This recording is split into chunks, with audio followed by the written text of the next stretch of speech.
Bem, gente, meu nome é Clara, sou da curadoria do Sinusp.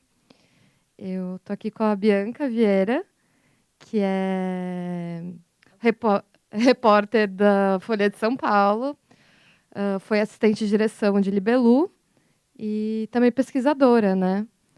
E eu queria passar a palavra para você, para comentar um pouco o filme, falar do seu trabalho, falar um pouco sobre tudo. Oi, gente, boa noite.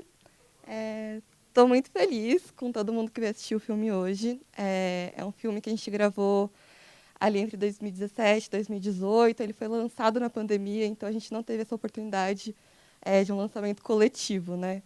Então é muito bom estar aqui com vocês e também ver as reações das pessoas com algumas falas do filme. Eu fui chamada pelo Diógenes Muniz, que é o diretor do filme, para ajudar nessa produção do documentário em 2017. É, eu era estudante da ECA de jornalismo e foi muito interessante que eu nunca tinha ouvido falar da Libelu. E aí, no processo de pesquisa, a gente foi entendendo que esse período ali, 76, 77, até 80, não era muito bem coberto. A gente não sabia o que tinha acontecido ali, assim.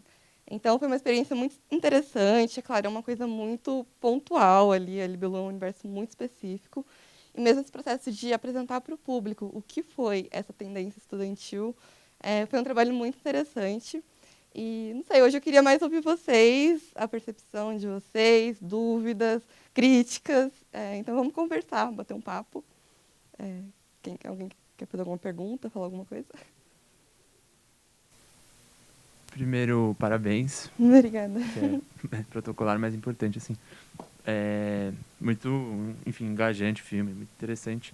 Eu queria perguntar especificamente do Palocci, assim, um pouco, porque a impressão que me dá é que é muito sumário, assim, o retrato dele, que teria muito mais coisa para ele comentar, que dá curiosidade de ouvi-lo sobre muitos assuntos. E ele fala lá sobre Caixa 2 e tal. E eu, honestamente, acho que isso é menos importante do que outras questões que poderiam ser feitas para ele, sabe?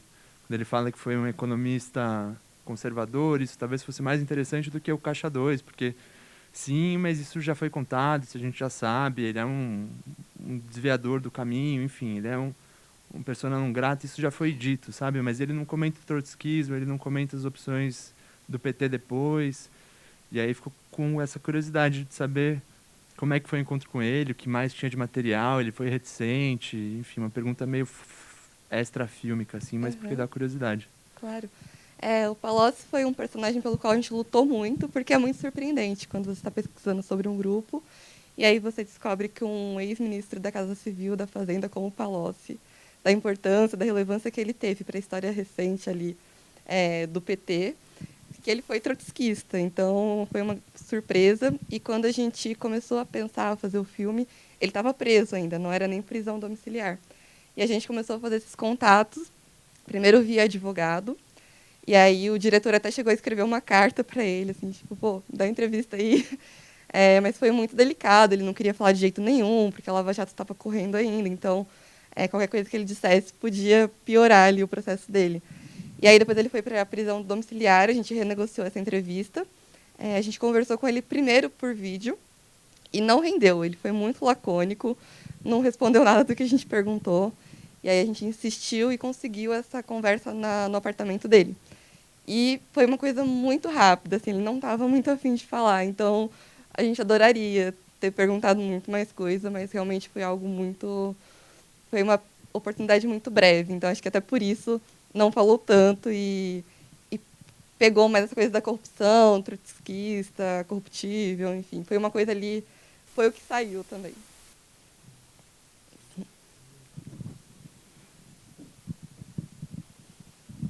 Oi, Bianca, parabéns também. Queria te Obrigada. parabenizar pela participação no filme. Uma coisa que para mim é muito marcante no filme são as imagens, assim, a recuperação histórica que vocês conseguiram fazer.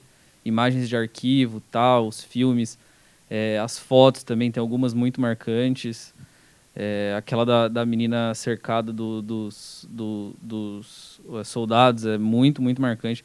Queria saber como é que foi esse processo de pesquisa que desafios que vocês passaram para fazer, assim, o interesse pessoal que eu tenho de saber como é que foi essa parte de recuperação de imagens. O principal desafio no começo da produção foi delimitar um recorte temporal. Então, eu cheguei no arquivo do Estado de São Paulo, que foi o primeiro lugar onde eu fui procurar. Lá tem um extenso arquivo da repressão mesmo, arquivos oficiais. E aí, sei lá, peguei coisa de 64, 68, muitas coisas. A gente falou, não, peraí, a gente precisa delimitar um período. E aí a gente entendeu que seria ali a partir da morte do Herzog, que foi a primeira grande mobilização em muito tempo, e a greve da ECA, enfim, a gente foi fazendo esses recortes. E a partir da pesquisa a gente foi entendendo os episódios que eram importantes. Procurei diversos acervos, isso foi até uma questão, por exemplo, o vídeo do Minucarta é o único registro de membros da Libelu no audiovisual que a gente tinha noção. E a gente descobriu que existia essa entrevista e que ela estava guardada na Cinemateca. A Cinemateca, não sei se todo mundo sabe, mas vem passando por uma situação dificílima, mesmo de financiamento, de cuidados. E só existia uma fita com essa gravação. E a gente queria muito, porque era o único registro da Libelu falando, de membros da Libelu falando. E aí, enfim, foi um processo muito burocrático. A gente teve que pagar dinheirão assim, para conseguir restaurar por conta própria. E aí a gente até cedeu para a Cinemateca depois o arquivo digitalizado. Mas foi isso, a gente buscou muitos acervos. O acervo da Unifesp ele é riquíssimo, que ele guarda outros acervos de movimentos sociais, enfim, então vários panfletos da época do DCE. Hoje, não sei, vocês não imaginam, chegou esse panfleto do Centro Acadêmico, vou guardar. Alguém resolveu guardar esses panfletos da década de 70 e isso é muito legal quando você olha 50 anos depois. Então foi um trabalho de formiguinha mesmo, de primeiro delimitar o período que a gente queria e depois procurar conteúdos específicos daqueles acontecimentos ou relacionados à Libelu.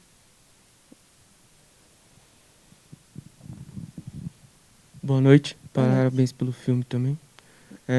Eu gostaria de saber um pouco mais essa visão das revistas da época, caracterizando o movimento como esquerda radical, e eles tentando a todo momento mostrar, tipo assim, a gente tinha um gatinho e tal, mas a gente não usava arma, a gente usava rock.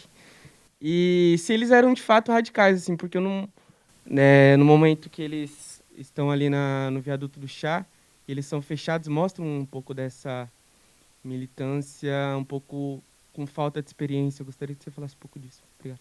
Uhum.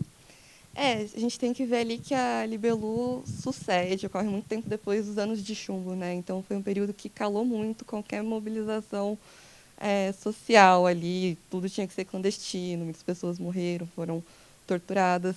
Então eles não tinham mesmo essa experiência de luta, né? Essa experiência prática. E uma coisa até que o diretor do filme comenta, que o nome do filme é Libelu, abaixo a ditadura, mas poderia ser ventos a favor. Porque, de fato, por mais que eles não tivessem noção, eles estavam num momento da ditadura que tinha uma certa flexibilização. Então, aquilo permitiu que eles saíssem para a rua, que eles fizessem diversas coisas que, para eles, eram muito radicais, que eram, de fato, revolucionárias ali. Por exemplo, quando eles descrevem a primeira vez que o Josimar Melo grita abaixo a ditadura, uma grande comoção, assim. Na cabeça deles, eles iam ser presos, sei lá, todo mundo ia morrer. Mas nada aconteceu. Então, acho que é uma questão de percepção de quem está envolvido também. Claro, se você comparar com a luta armada, vai ser algo muito mais tranquilo, né? A oposição que eles faziam ao regime militar. Mas acho que quando você está numa situação sobre uma ditadura e você não tem certeza sobre onde seus passos vão dar, o que vai acontecer, qual vai ser a repressão, ainda mais depois de tantos anos ali, não deixa de ser corajoso, de certa forma. E, ao mesmo tempo, tem a contradição de ser um mundinho deles, né? Que depois eles até falam, quando começou a surgir o movimento dos trabalhadores, a gente percebeu que aquilo tudo era uma ilusão. Acho que vai por aí, tem as contradições da militância mesmo. Primeiramente, parabéns, né? Vendo assim o filme, a gente dá para ver que tem um trabalho de roteiro, que eu imagino que seja fruto da pesquisa, e que constrói uma linha narrativa. Tanto é que vocês levaram os cartazes, o poema do Paulo. Mas também eu percebi uma certa espontaneidade assim, de alguns dos entrevistados. Então eu quero perguntar se essa espontaneidade levou vocês, na hora da montagem, a seguir por um caminho diferente de algo que vocês tinham pensado antes? Ou acabou ficando no roteiro que vocês tinham planejado mesmo? O roteiro ele nasceu depois de todas as entrevistas. Assim, você tem que pensar que cada pessoa que aparece ali foi ouvida por cerca de 2 horas. Tem uma gravação completa. Então é muito material, assim, horas e horas de gravação. E o roteiro é montado todo depois. Então, as entrevistas elas sempre te surpreendem, porque você não sabe. Você pode perguntar a mesma coisa para mais de uma pessoa e você não sabe para onde ela vai te levar. E aí, algumas pessoas até que a gente ouviu não apareceram no filme. Mas o roteiro foi construído todo depois. E aí teve um esforço muito grande de tornar tudo didático, de certa forma, porque é muito complicado você explicar que existia uma organização clandestina, que existia a Libelu, que existiam os mitos em torno da Libelu, e é o que essas pessoas constroem como memória coletiva sobre a Libelu. Mas o roteiro ele nasce depois. E é sempre uma surpresa qual vai ser o resultado do filme. Mesmo o filme ele é modificado muitas vezes, assim, pra gente entender se está claro, se está passando ali tudo o que a gente pesquisou durante alguns anos.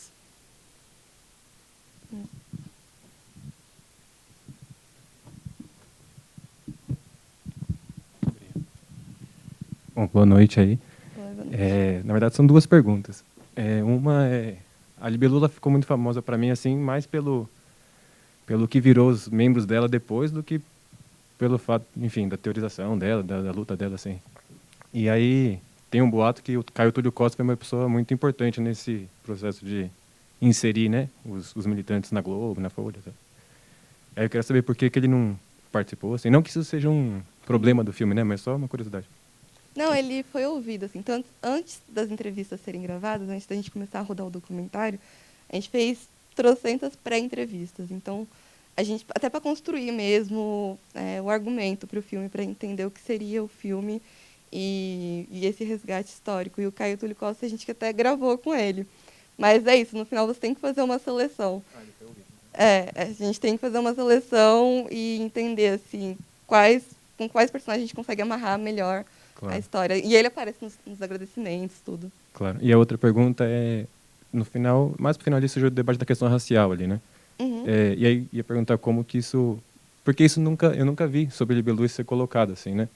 Eu nem sabia desse rapaz negro que era militante, assim, não é falado sobre ele, né? Enfim, aí ia perguntar como que isso surgiu como um debate, assim, pro filme e tal. É um incômodo que surge já ao longo da pesquisa, né? Porque você vê que era um movimento branco, masculino, classe média, como é muito da USP hoje. Assim, graças às cotas, isso foi mudando. Mas quando eu entrei na USP, por exemplo, ainda não tinha cotas. Na minha turma toda de jornalismo tinham 3 ou 4 pessoas negras, assim como ele lembra ali, né, no filme. E aí, simplesmente, a gente não encontrava pessoas negras ou mais mulheres que foram dirigentes. Teve a Cleusa Turra, que foi uma grande dirigente, mas é um espelho mesmo do que foi o movimento. E aí o relato do Pinho é muito forte, muito simbólico, tanto que ele conta a situação da hora que ele foi abordado pelos policiais, né, pura e simplesmente por ser negro, não tinha nenhuma outra explicação.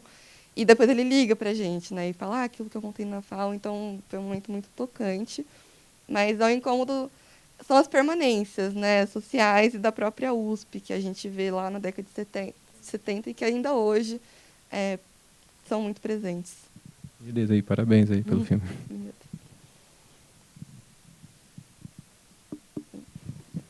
Aqui.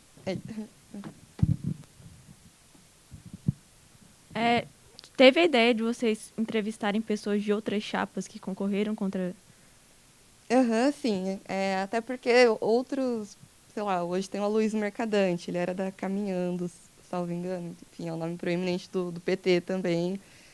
A gente pensou, assim, como que a gente contaria essa história, se a gente contaria a partir do olhar de outros militantes, ou mesmo de outros lugares, né? Porque a Libelu nasce na USP, mas ela tinha células, sei lá, no Acre, no Sul, no Nordeste. Mas aí a gente chegou nesse recorte mesmo, de que a gente falaria mais com os militantes. Até porque a gente já está ali contando com a memória deles, né? Já é uma coisa... não é um filme oficial, é um filme que a gente está ouvindo a partir de algumas pessoas que testemunharam aquela história. E quando a gente passa a ouvir pessoas que eram de outros movimentos, é muito a percepção superficial. Às vezes a pessoa não saberia explicar tão bem como funcionava a organização estudantil e a clandestina.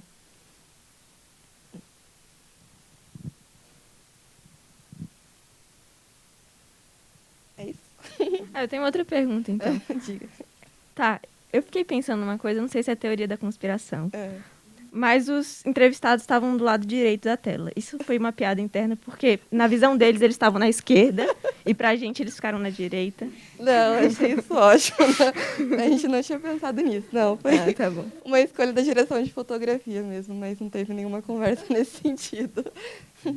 É só um enquadramento diferente do convencional, né? Normalmente as pessoas elas são posicionadas à esquerda, olhando a câmera à direita, né? A gente fez o contrário. Mas foi uma opção de direção de fotografia mesmo, até de causar um certo incômodo, eu acho, né? Nas pessoas que... Enfim, é um enquadramento diferente.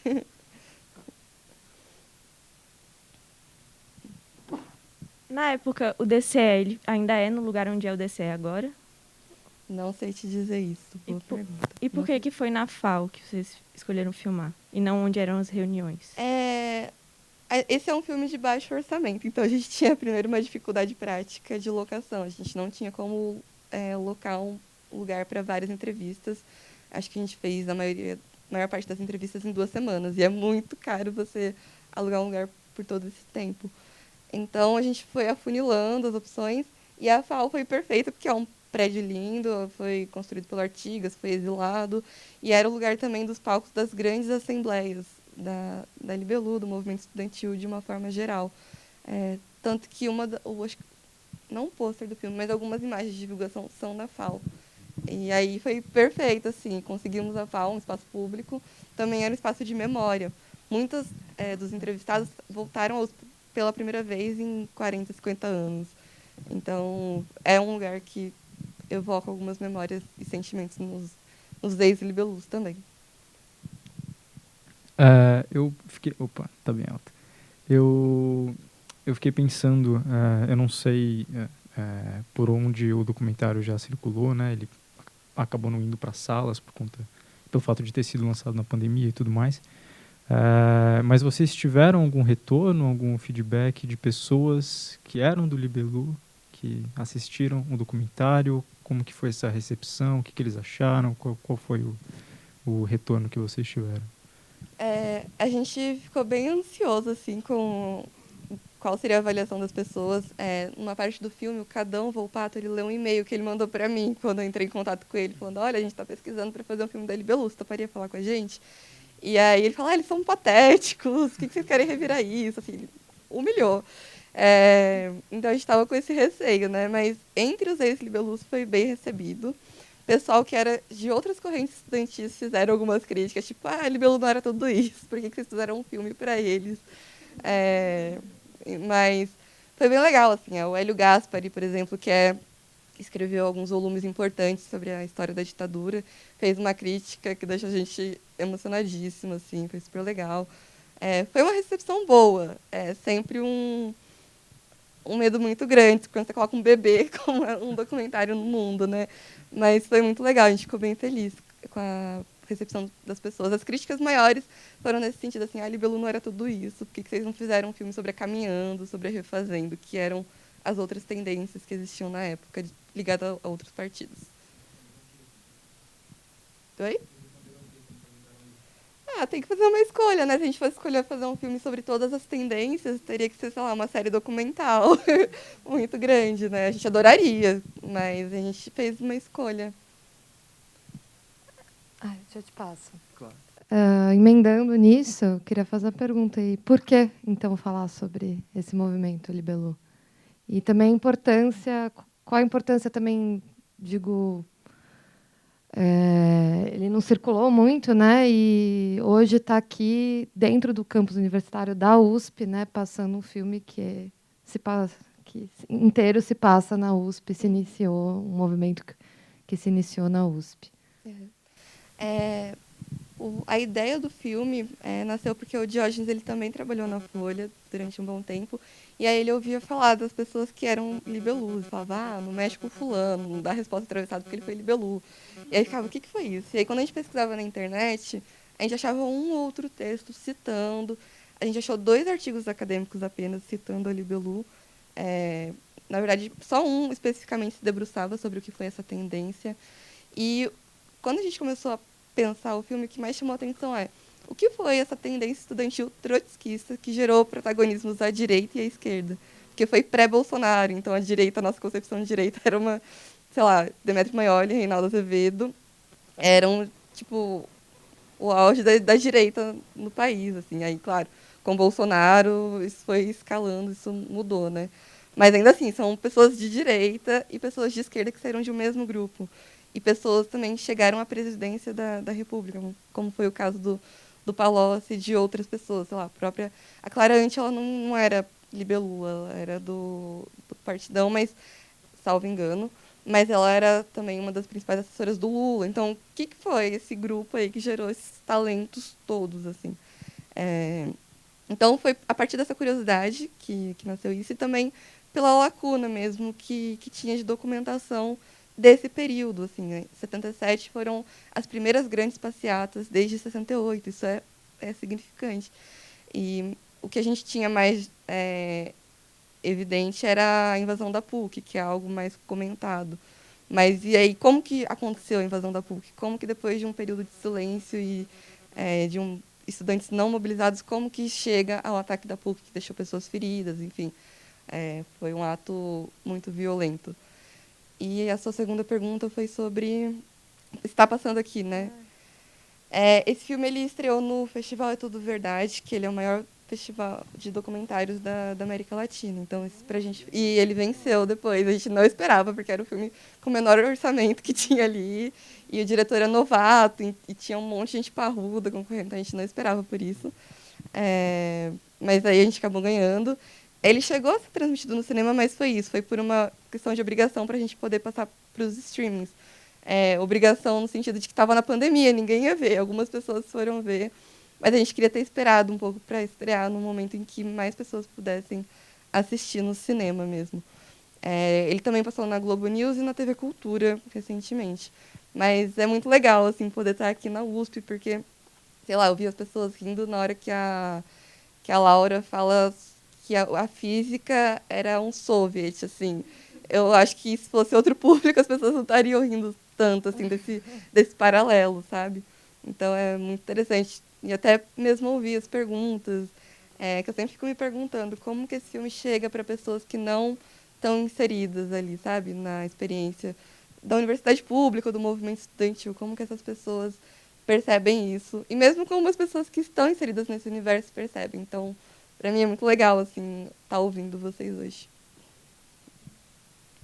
Eu queria perguntar das imagens de arquivo dos atos de rua, especificamente. Porque tem o filme do Rubens Machado, que é mais ou menos conhecido. Sim.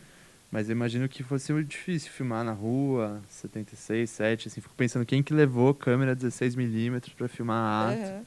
E como é que foi achar essas imagens? Assim? Quando a gente começou o filme, a gente começou pelo filme do Rubens, que é o Apito da Panela de Pressão. Ele está no YouTube, é bem legal, assim. E aí a gente foi procurando, a maior parte das passeatas é da TV Cultura. É um acervo riquíssimo, assim. Então, aí você tem que pedir a pesquisa, eles te mandam uma lista extensa, imensa do que tem daquele ano, e aí a gente foi filtrando. E chegou mesmo nas imagens do Coronel Erasmo Dias, que é uma figura, assim, à parte, né? O coronel que comandou a invasão da PUC, depois ele na entrevista como deputado para o Mino Carta. Mas a boa parte da TV Cultura mesmo, das passeatas. E mesmo da Assembleia do N, né, que o repórter pergunta para os estudantes, é verdade que vocês estão... Enfim, ali é da cultura, e não sei se vocês notaram, mas durante a Assembleia da Medicina estão todos os estudantes com a cabeça assim escondida, porque a cultura estava ali filmando eles. E tem coisa da Globo também, do acervo da Globo.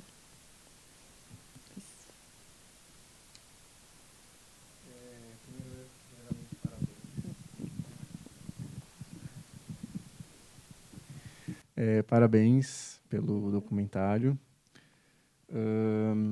Eu queria perguntar uma coisa talvez um pouco mais particular sua, que é qual que é a relevância para você desse documentário? Por que é importante acessar essa memória? Que, como você mesma falou, né, que é uma memória que não foi muito divulgada, né, um período que não tem muito material, não tem muitas... As pessoas não conhecem, né? E como que isso reverbera para você? Eu acho que tudo que a gente puder falar e produzir, mostrar sobre a ditadura militar é muito válido. A gente é um país que não se viu muito bem com esse período. A gente teve uma Comissão Nacional da Verdade que foi muito importante, mas a gente não tem grandes museus, a gente não tem... a gente não fala tanto sobre a ditadura como a gente deveria. Se hoje a gente fala é porque a gente tem pessoas no Poder Executivo que são nostálgicas desse período. Então, acho que tudo que a gente puder produzir é muito positivo. Eu reconheço que é muito específico o universo da Libelu, mas eu acho que tem esse valor de falar desse período ali da década de 70 que não foi muito bem coberto. Não é um filme oficial, é um filme que a gente fala a partir de algumas pessoas, tanto que a gente não ouviu pesquisadores, né? A gente até leu, conversou durante a pesquisa, mas não tem um pesquisador sendo entrevistado, um historiador, por exemplo. Mas acho que é importante nesse sentido, assim. E não sei, para mim tem o valor de poder participar de uma produção que está chegando para as pessoas. A gente fez algumas exibições públicas, gostaria de que ele estivesse circulando ainda mais. Mas eu entendo que também o interesse das pessoas pode ser restrito, né? Nem todo mundo vai querer sentar ali para assistir 1h30 de um filme sobre um universo tão peculiar, assim. Uma coisa que o filme é uma organização menor, mas reverbera a resistência à ditadura num sentido bem mais amplo, né? Tem uma história dos anos 70, do movimento social ali, é meio metonímio de uma coisa mais ampla. Então. Sim, mesmo a reflexão, né, sobre o que acontece com as pessoas que têm uma militância muito engajada depois que elas envelhecem, ou depois que elas chegam ao poder, né? Eu acho que tem muitas reflexões que você pode fazer a partir desse filme. Teve um crítico que ele falou que ele só viu pessoas patéticas, nostálgicas, para ele não tinha nenhum valor de resgate histórico, é uma visão. Era uma pessoa dessa geração que assistiu esse filme, para ele não bateu tão bem. Já teve pessoas que gostaram da contradição, de ver as pessoas que eram brilhantes ali na juventude, engajavam, mobilizavam as primeiras passeatas públicas do período da ditadura e depois envelheceram e, sei lá, resolveram virar um crítico gastronômico, resolveram fazer outras coisas, sabe? Então, acho que tem muitas reflexões, né, que o audiovisual, que a arte traz pra gente também, né? É um filme de 1h30, mas para cada pessoa ele pode bater de um jeito, pode gerar uma reflexão diferente.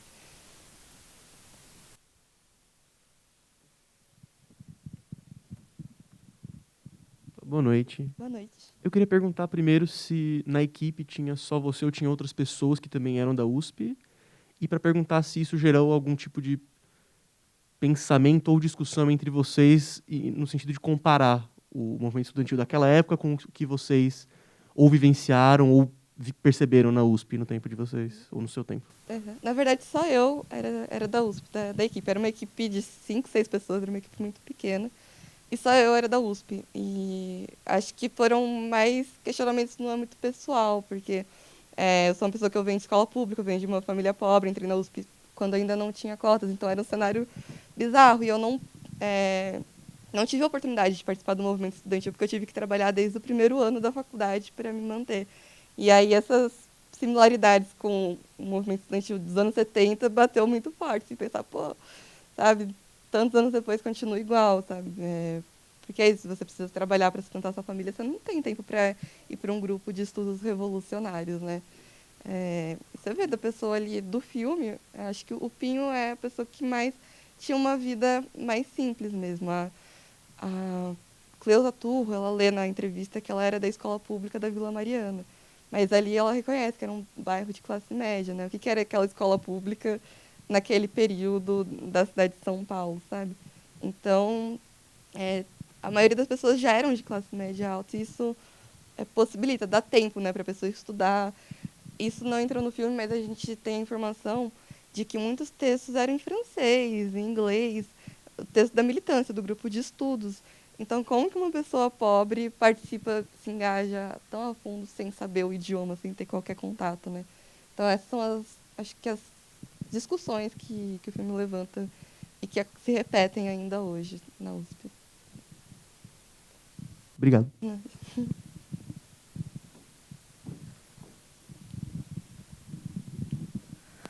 Você acha que é um filme militante ou sobre militância?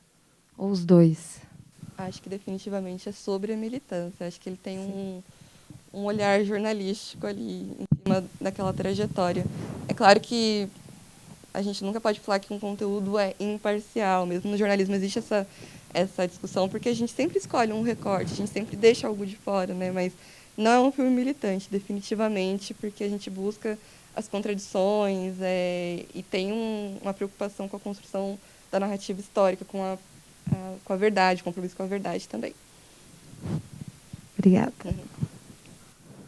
Alguém mais tem uma pergunta? Alguém mais quer falar?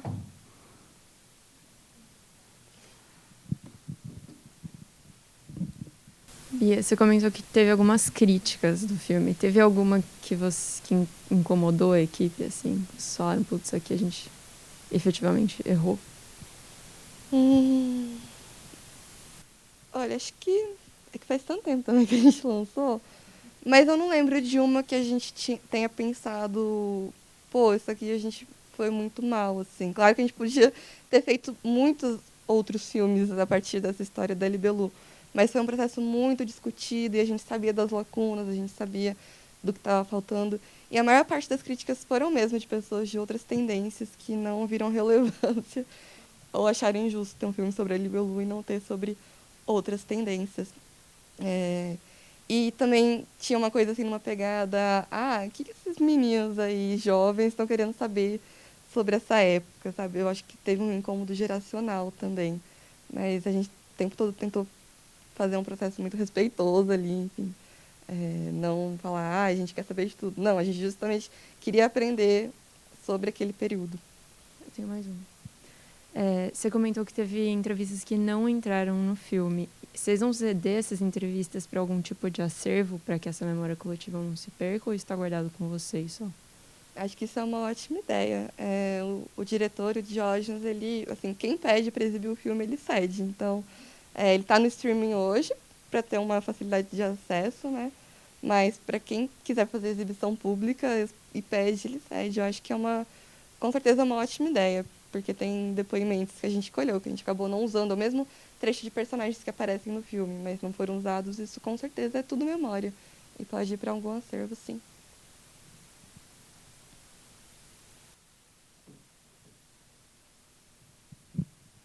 Alguém mais quer falar?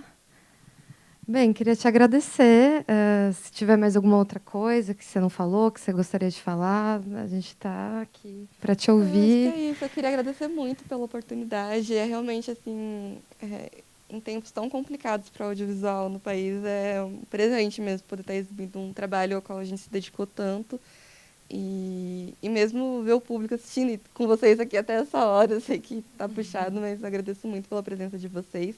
E quem quiser saber mais, é só entrar no Instagram do filme, Libelu. Lá tem um link com uma série de críticas, análises que foram feitas. Ali vocês podem também tirar outras visões sobre esse filme que vocês assistiram hoje. Obrigadão mesmo por terem vindo, gente. Obrigada, Bianca.